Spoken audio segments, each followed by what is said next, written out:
إن المسلمين والمسلمات والمؤمنين والمؤمنات والقانتين والقانتات والصادقين والصادقات والصابرين والصابرات والخاشعين والخاشعات والمتصدقين والمتصدقات الحمد للہ رب العالمین والصلاة والسلام علی سید الانبیاء والمرسلین اما بعد فاعوذ باللہ من الشیطان الرجیم بسم اللہ الرحمن الرحیم ربنا آتنا فی الدنیا حسنة وفی الآخرة حسنة وقنا عذاب النار اللہم صلی علی سیدنا محمد وعلی آل سیدنا محمد وبارک وسلم۔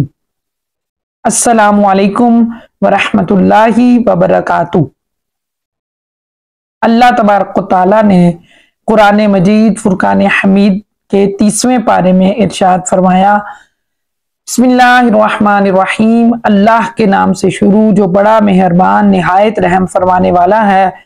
قل هو اللہ احد، تم فرماؤ وہ اللہ ہے، وہ ایک ہے، اللہ الصمد، اللہ بے نیاز ہے، لم یلد ولم یولد، نہ اس کی کوئی اولاد اور نہ وہ کسی سے پیدا ہوا، ولم یکن لہ کفوا احد، اور کوئی اس کے جوڑ کا نہیں۔ جب کفار مکہ نے رسول اللہ صلی اللہ علیہ وآلہ وسلم سے اللہ رب العزت کے متعلق طرح طرح کے سوالات کیے، کوئی کہتا تھا کہ اللہ کا نسب کیا ہے، کوئی کہتا تھا کہ وہ سونے کا ہے یا چاندی کا، کوئی کہتا تھا لکڑی ہے یا لوہے کا، کسی نے کہا کھاتا ہے، پیتا ہے، سوتا ہے، اور یہ ربویت اس کو کہاں سے ورثے میں ملی، اس کا وارث کون ہوگا؟ اس کے جواب میں اللہ تبارک و تعالیٰ نے یہ سورت نازل فرمائی۔ اللہ تعالیٰ نے اپنی ذات اور صفات کا بیان فرما کر معرفت کی راہ واضح کر دی اور ان کے جاہلانہ خیالات کو اپنی ذات کے انوار کے بیان سے مظہر کر دیا۔ حضرت عبادہ بن صامت رضی اللہ تعالیٰ عنہ سے روایت ہے کہ نبی کریم صلی اللہ علیہ وآلہ وسلم نے فرمایا، جس نے گواہی دی کہ اللہ کے سوا کوئی معبود نہیں، وہ واحد ہے، اس کا کوئی شریک نہیں، اور محمد اللہ کے رسول اور اس کے بندے ہیں، تو اللہ تعالیٰ اس کو داخل جنت فرمائے گا۔ ایک اور جگہ حدیث پاک میں آتا ہے، نبی کریم صلی اللہ علیہ وآلہ وسلم نے فرمایا، من شہد ان لا الہ الا اللہ وحدہ لا شریک لہ وان محمدا عبدہ ورسولہ ادخلہ اللہ الجنہ، جو یہ گواہی دے کہ اللہ واحد و یکتا ہے، اس کا کوئی شریک نہیں، اور محمد اس کے بندے اور رسول ہیں، تو اللہ تعالیٰ اس کو داخل جنت فرمائے گا۔ عقیدہ توحید، توحید کا لغوی معنی ہے دل میں جمایا ہوا یقین۔ عقیدہ کی جمع عقائد ہیں۔ مومن ہونے کے لیے جن باتوں کی دل سے تصدیق اور زبان سے اقرار کرنا ضروری ہے ان کو اسلامی عقائد کہا جاتا ہے۔ خیال رہے کہ کسی بھی مومن کے عقیدے کا درست اور پختہ ہونا اور شک اور شبہ سے پاک ہونا بہت ضروری ہے۔ مومن کا عقیدہ بیج کی مثل ہے، یعنی اگر کوئی آدمی بڑی محنت کے ساتھ زمین کو ہموار کرتا ہے، اس میں ہل چلاتا ہے، کیاریاں بناتا ہے، پھر نالیاں بناتا ہے، پھر اسے پانی دیتا ہے، لیکن اس زمین میں بیج نہیں ڈالتا، تو اس طرح جو جتنے بھی اس نے کام کیے وہ سارے بیکار، کیونکہ جب اس نے بیج ہی نہیں ڈالا تو وہ کچھ بھی کاٹنے کے قابل نہیں ہے۔ بالکل اسی طرح آدمی کا عقیدہ تمام اعمال صالح کے کارآمد ہونے کے لیے لازمی اور ضروری ہے۔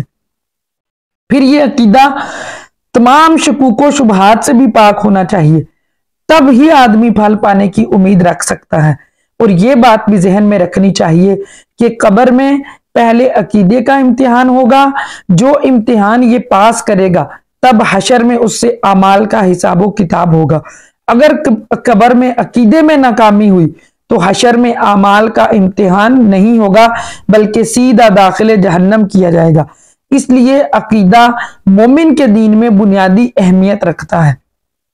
توحید کا لغوی معنی ہے ایک ماننا، اور شرعی معنی ہے جو چیز اللہ کے ساتھ خاص ہے اس میں اللہ تعالیٰ کو ایک اور واحد ماننا واجب ہے، اس کے ساتھ کسی کو شریک کرنا جائز نہیں، اسے توحید کہتے ہیں۔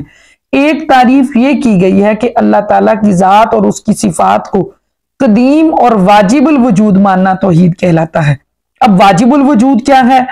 واجب الوجود اس ذات کو کہتے ہیں جو اپنے موجود ہونے میں کسی دوسرے کی محتاج نہ ہو اور نہ ہی اس کی ابتدا ہو اور نہ انتہا۔ جیسے اللہ تعالیٰ کی ذات پاک، اللہ تعالیٰ کے سوا ہر مخلوق اپنے وجود میں اللہ کی محتاج ہے اور ہر مخلوق کی ابتدا بھی ہے اور انتہا بھی ہے۔ اسی طرح یہ بات بھی ذہن میں رکھنی چاہیے کہ اللہ تعالیٰ ایک ہے لیکن گنتی کے اعتبار سے ایک نہیں، کیونکہ ایک کا ہندسہ اگرچہ واحد یعنی ون ہے، ایک ہے، لیکن یہ مختلف اجزاء یعنی ہاف، نصف، تہائی، چوتھائی میں تقسیم ہو جاتا ہے، ڈیوائیڈ ہو جاتا ہے، جبکہ اللہ تعالیٰ اجزاء میں تقسیم سے پاک ہے۔ لہٰذا اللہ تعالیٰ کے ایک ہونے کا مطلب یہ ہے کہ جیسی اس کی ذات ہے ایسی ذات کسی کی نہیں، اور جیسی اس کی صفات ہیں ایسی صفات کسی کی نہیں، اور اس کی ذات اور صفات میں کوئی شریک نہیں۔ اللہ تبارک و تعالیٰ قدیم ہے۔ قدیم اس ذات کو کہتے ہیں جس کی نہ کوئی ابتدا ہو اور نہ کوئی انتہا ہو، جیسے اللہ تعالیٰ۔ مخلوق کی ابتدا بھی ہے اور انتہا بھی ہے، لیکن اللہ تعالیٰ کی نہ کوئی ابتدا ہے نہ انتہا۔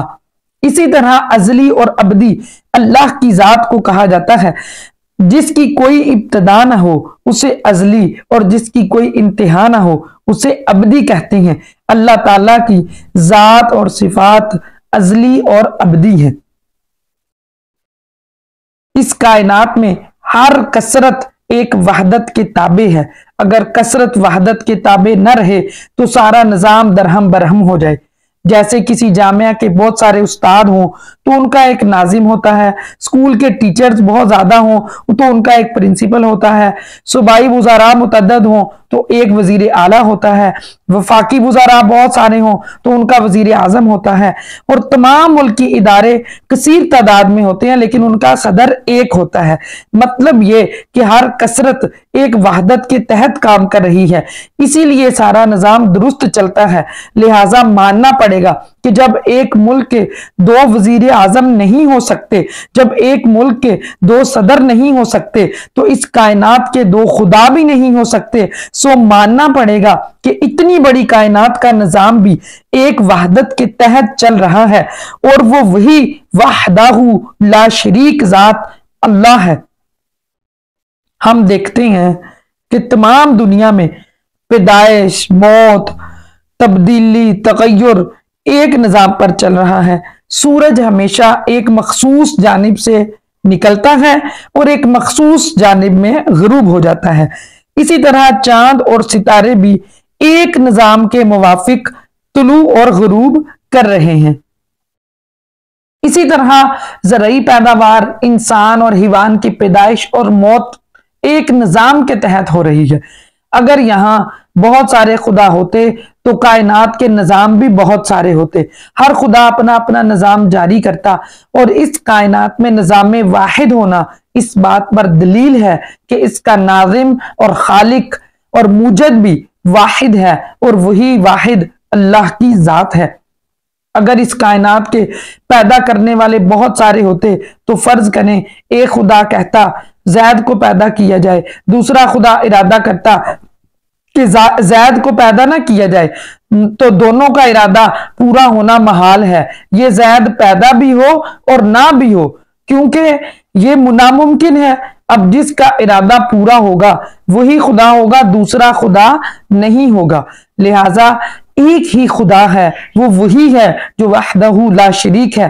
اب اگر مان لیا جائے کہ دونوں خدا اتفاق سے پیدا کرتے ہیں اور ان میں اختلاف نہیں ہوتا، تو ہم کہتے ہیں کہ ان میں اختلاف ممکن تو ہے، تو جب ان میں اختلاف ہوگا تو پھر کس کا ارادہ پورا ہوگا؟ سو جس کا پورا ہوگا وہی خدا ہوگا، دوسرا خدا نہیں ہوگا۔